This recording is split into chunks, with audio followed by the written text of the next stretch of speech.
안녕하십니까?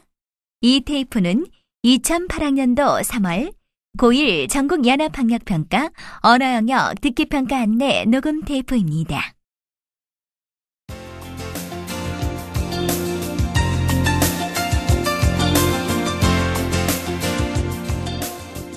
잠시 후 2008학년도 3월 고1 전국연합학력평가 1교시 언어영역 듣기평가 방송을 시작하겠습니다. 수험생 여러분은 편안한 마음으로 방송에 귀를 기울여 주시고 방송 담당 선생님께서는 스피커의 음량을 알맞게 조절해 주십시오. 수험생 여러분은 답안을 작성하기 전에 반드시 답안지 왼쪽 해당란에 성명과 수험 번호를 정확하게 기입하고 표기하였는지 확인하시기 바랍니다. 듣기평가 문제는 1번부터 5번까지입니다. 방송을 잘 듣고 문제지에 있는 5개의 답지 중에서 맞는 답 하나만 골라 답안지에 해당란에 바르게 표기하십시오.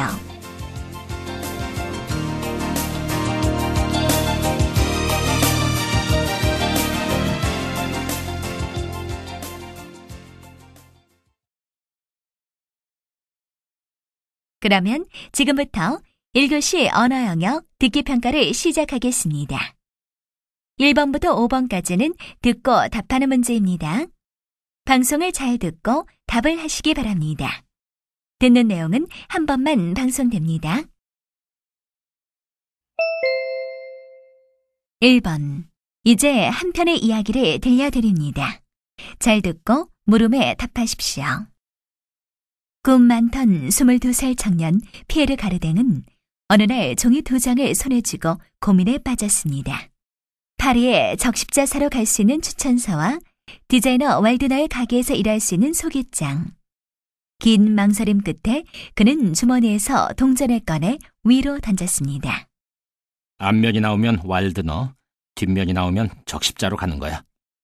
결과는 앞면이었습니다. 이렇게 해서 패션계에 발을 내딛게 된 그는 그 일에 온 힘을 기울였습니다.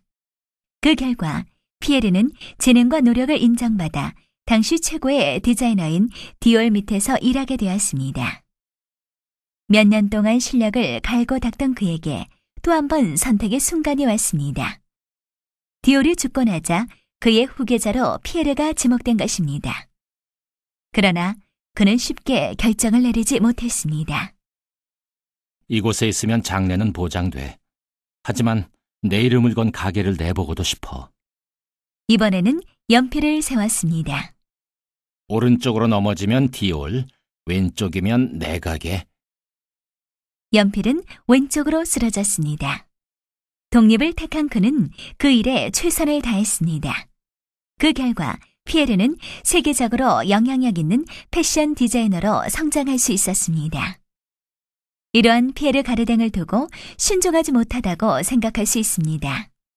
그러나 그는 어떠한 일이든 자신이 선택한 일에 충실했기 때문에 선택의 방법은 크게 중요하지 않았던 것입니다.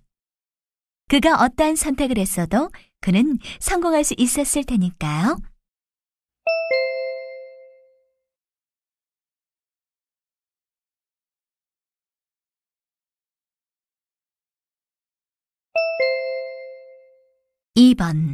이번에는 라디오 인터뷰를 들려드립니다. 잘 듣고 물음에 답하십시오. 안녕하십니까? 선생님께서 이번에 연출하신 연극이 화제인데요. 우선 줄거리를 말씀해 주셨으면 합니다. 그런 질문을 받게 되면 정말 곤혹스럽습니다. 왜냐하면 공연할 때마다 줄거리가 달라지거든요. 네? 어떻게 그럴 수 있죠? 기존 연극과는 전혀 다른 형식의 연극이기 때문입니다. 가만히 앉아서 보는 그런 연극이 아닙니다. 관객이 직접 연극에 참여하기 때문에 정해진 줄거리는 따로 없습니다. 좀 더 자세히 말씀해 주시겠습니까? 이 작품에서 관객은 공연의 관찰자가 아닙니다. 배우들은 관객에게 욕을 하거나 물을 끼얹기도 합니다. 배우들의 이런 행동에 화가 난 한두 관객은 무대 위로 올라가기도 하죠. 관객이 무대에 올라오면 배우는 그 관객과 함께 연극을 만들어갑니다. 만약 무대에 오르는 관객이 없으면 배우가 직접 객석으로 내려가 관객에게 말을 걸며 공연을 이끌어갑니다.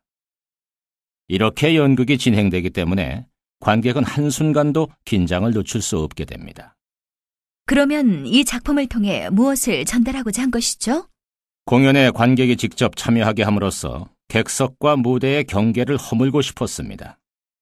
관객은 연극이 허구의 세계가 아니라 현실의 세계에서 진행된다는 것을 인식하게 되죠. 그럼으로써 연극이 우리의 삶 그 자체라는 것을 알리고자 한 것입니다.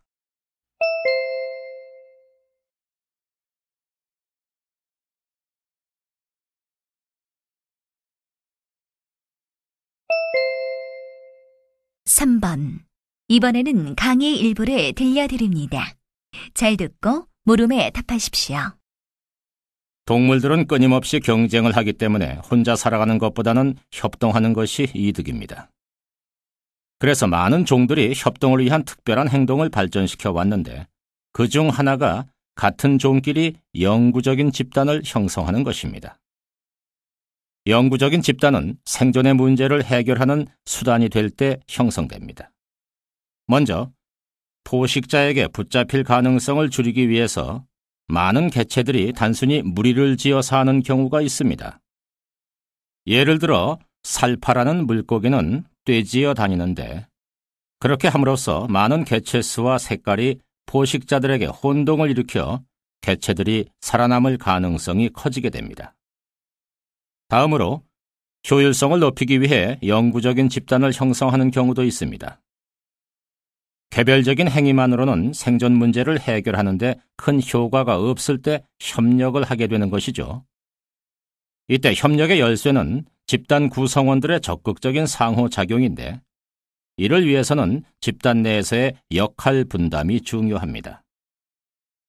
개체들은 각자가 맡은 일이 무엇인지 제대로 알고 있어야 하고 다른 개체들의 역할도 분명하게 인식하고 있어야 합니다.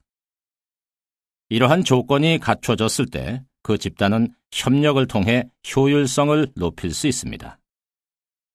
그러면 효율성을 높이기 위해 역할을 분담하는 구체적인 예를 들어볼까요?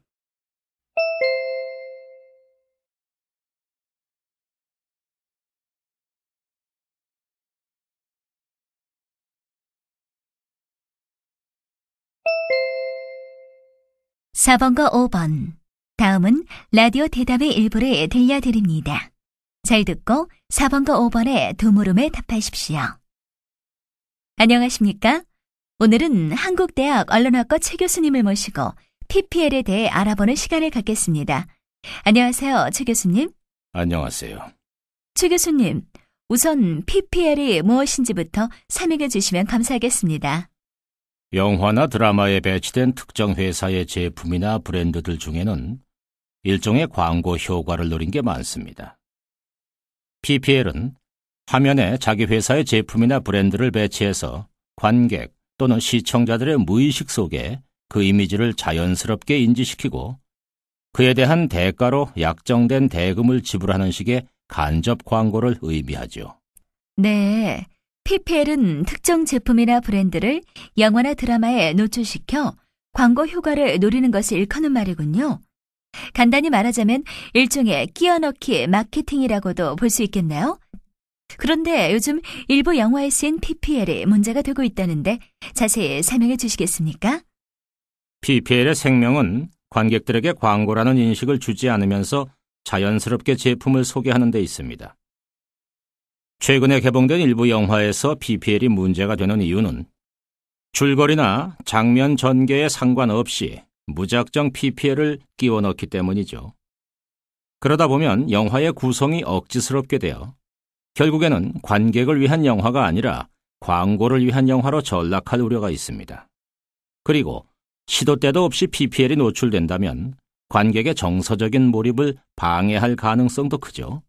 네, 말하자면 PPL은 자연스럽게 나타나야 하는데 억지스럽고 과도한 PPL이 관객에게 거부감을 불러일으킨다는 말씀이군요. 그렇다면 PPL을 효과적으로 이용할 수 있는 방법은 없는지요? 우리 영화 제작 환경이나 여건은 아직도 열악한 편입니다. PPL을 통해 영화 제작비를 절감할 수 있는 건 사실입니다. 이 효과만을 생각해서 PPL을 과도하게 사용하는 경우가 종종 있는데 이는 바로잡을 필요가 있습니다. 관객들로부터 좋은 반응을 얻기 어려울 가능성이 크기 때문이죠. 그리고 최근의 연구에 따르면 PPL은 그 노출 정도보다는 장면 중요도, 즉 얼마나 중요한 장면에 사용되느냐 하는 것이 그 광고 효과를 좌우한다고 합니다. 따라서 인물의 캐릭터, 스토리 전개 양상 등 영화나 드라마의 특성에 어울리게 PPL을 적절하게 사용한다면 광고하는 것 같지 않으면서도 광고하는 결과를 거둘 수 있으리라고 봅니다.